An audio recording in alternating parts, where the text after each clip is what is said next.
Assalamualaikum warahmatullahi wabarakatuh. Salam sejahtera bagi kita semua. Sebelumnya, terima kasih atas kesempatannya, Prof. Ois. Nama saya Hanifah Izzaka Fediani dengan NPM 22034010044 dengan judul penelitian penggunaan kembali limbah padat kecap menjadi bubuk penyedap.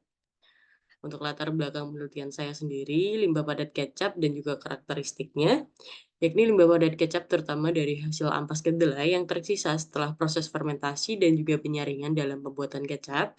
Limbah ini mengandung protein yang cukup tinggi tetapi juga kadar natrium klorida atau garam yang cukup tinggi, yakni sekitar 20,06%. Limbah kecap sendiri dapat mengganggu lingkungan serta apabila dilakukan penimbulan dapat menimbulkan lindi yang dapat mengganggu lingkungan karena baunya yang cukup tidak enak gitu. Oleh karena itu, saya memiliki ide penelitian untuk memanfaatkan limbah padat kecap tersebut menjadi penyedap rasa. Selain itu, limbah ini diharapkan dapat meningkatkan nilai ekonomi dari produk itu sendiri dan juga dapat menjadi penyedap alami dari pengganti MSG. Untuk rumusan masalah terdiri atas 3 rumusan, yaitu yang pertama adalah bagaimana karakteristik limbah padat ampas hasil fermentasi kedelai dari produksi kecap yang akan digunakan sebagai bahan baku bubuk penyedap. Yang kedua, apakah bubuk penyedap yang dibuat dari limbah padat kecap memenuhi syarat standar keamanan dan juga kualitas pangan untuk digunakan sebagai bahan tambahan makanan. Yang ketiga, yakni bagaimana perbedaan nilai gizi dan rasa bubuk penyedap dari ampas kecap Kota Madiun dan juga Kota Surabaya. Begitu. Untuk tinjauan pustakanya sendiri, berikut merupakan karakteristik limbah kecap yang terdiri atas bahan kering, abu, protein kasar, lemak, serat kasar, dan juga natrium klorida atau garam yang dikutip dari Sari 2017. Selanjutnya, protein dalam atlas kecap. Nah, protein dalam ampas kecap ini berasal dari sisa protein kedelai yang tidak larut atau tidak terfermentasi selama proses pembuatan kecap. Protein ini merupakan protein nabati yang masih mengandung asam amino esensial yang tentunya baik dalam pembuatan MSG, yaitu monosodium glutamat. Kandungan protein dalam ampas kecap menjadikan sumber nutrisi nilai untuk pakan ternak atau bahan alternatif. Contohnya MSG itu tadi ya.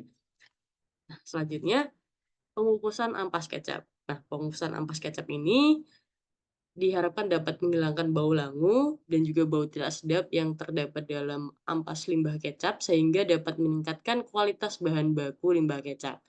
Nah, untuk menghilangkan bau langu diharapkan juga dapat menurunkan jumlah mikroorganisme dan juga patogen yang terdapat dalam ampas kecap itu sendiri dan juga dapat mengaktifkan atau mempersiapkan substrat protein yang terdapat dalam ampas agar enzim protase dari mikroorganisme fermentasi dapat bekerja lebih efektif dalam memecah protein menjadi asam amino khususnya asam glutamat pada limbah kecap yang akan digunakan sebagai prekursor MSG itu sendiri.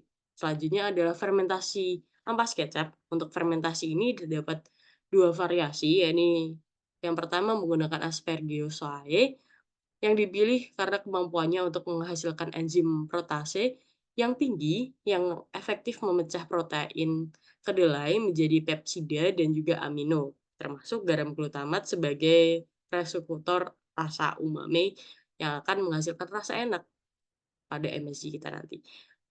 Yang selanjutnya adalah Rhizobus oryzae, di mana jamur Rhizobus oryzae dipilih karena dapat memproduksi enzim protase dan juga membantu dalam pembentukan tekstur dan cita rasa dari MSG kita nanti.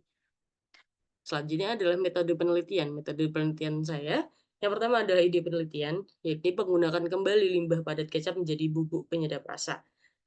Nah, untuk yang pertama dilakukan studi literatur dengan rincian sebagai berikut dengan tambahan data dari penelitian terdahulu yang terdiri atas 3 penelitian, yakni pembuatan monosodium glutamat pada kecap Kantonis. Yang kedua adalah pemanfaatan limbah asap ampas kecap menjadi tepung. Yang ketiga adalah pemanfaatan limbah ampas kecap menjadi pakan ternak. Selanjutnya dilakukan persiapan penelitian. dilanjutkan oleh poin A, jadi poin A adalah alat dan bahan, di mana alat adalah instrumen laboratorium laborator yang akan digunakan untuk analisis parameter-parameter limbah. Juga bahannya tentu saja adalah ampas hasil fermentasi kecap di Kota Madiun, di Kota Surabaya. Nah, dilakukan penelitian pendahuluan yaitu uji karakteristik limbah padat kecap hasil fermentasi yang dilanjutkan oleh penelitian utama, yakni yang pertama adalah pengambilan sampel limbah padat hasil fermentasi kecap pada industri X Kota Madiun dan juga industri Y Kota Surabaya, dilanjutkan dengan pengolahan limbah hasil fermentasi menjadi bubuk penyedap, kemudian pengujian kandungan air, polifenol, natrium, pH, klorida, glutamat, nilai gizi yang meliputi protein, karbohidrat, lemak, dan juga yang terakhir adalah pengujian rasa dan juga kesukaan hasil olahan.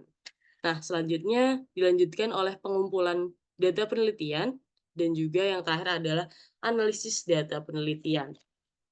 Nah, mungkin itu saja dari presentasi yang dapat saya sampaikan. Kurang lebihnya saya ucapkan mohon maaf. Terima kasih. Wassalamualaikum warahmatullahi wabarakatuh.